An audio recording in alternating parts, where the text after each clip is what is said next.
I have 5 lawns on my property. First lawn, very small. Second lawn, very small. So they're all both very flat. The third lawn, kind of problematic. It's got maybe 25-degree slopes. It's near a forest.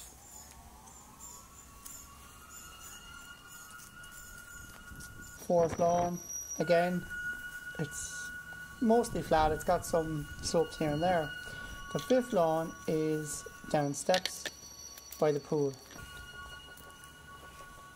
and that lawn is a big problem. It's nowhere near flat. It's 35-degree slopes on either end, and it's an absolute nightmare. It's on the border of a forest and a fence, so gas propelled lawnmowers, I mean, they work, but they don't do well. You just can't cut the whole thing. It's not possible.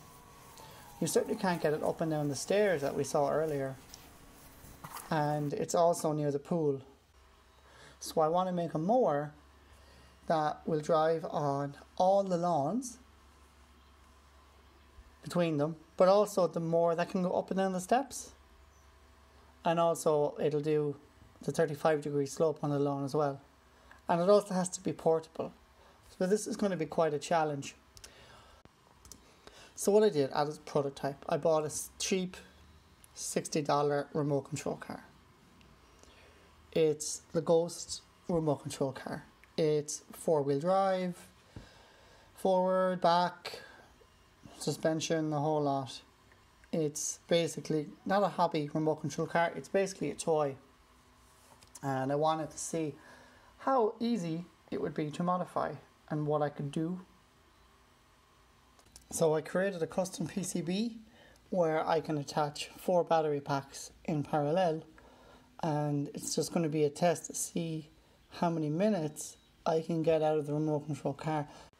Next, I thought about attachments. How can I attach things to the remote control car, like battery packs, motors, wires? So I came up with this like connect system where you can just connect things together, but it didn't really work.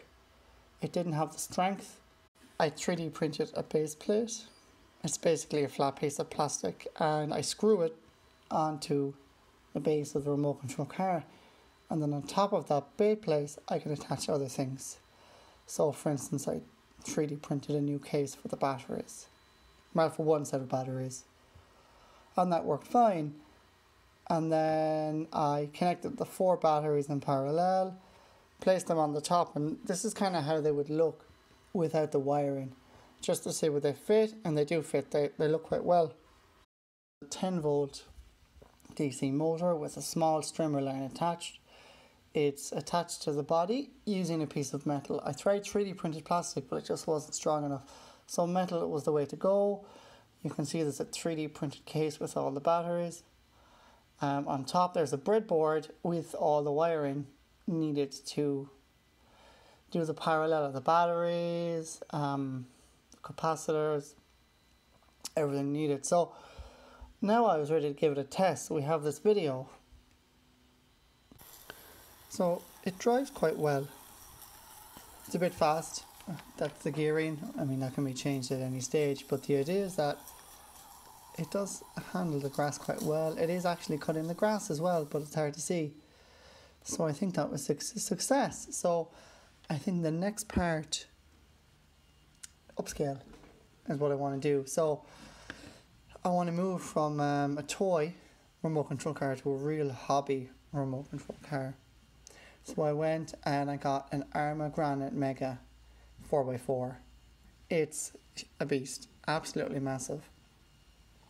So it should allow me to do everything. I can change the gearing, the tires, the suspension, the chassis, the remote control, how the remote control works, how the speed works, the batteries, everything. So just to show you in comparison, that's side by side. So there's the Arma Granite with no chassis right next to the prototype. You can see how big it is just by the wheels. So I think this is going to be a great next step. Let's call it prototype version 2.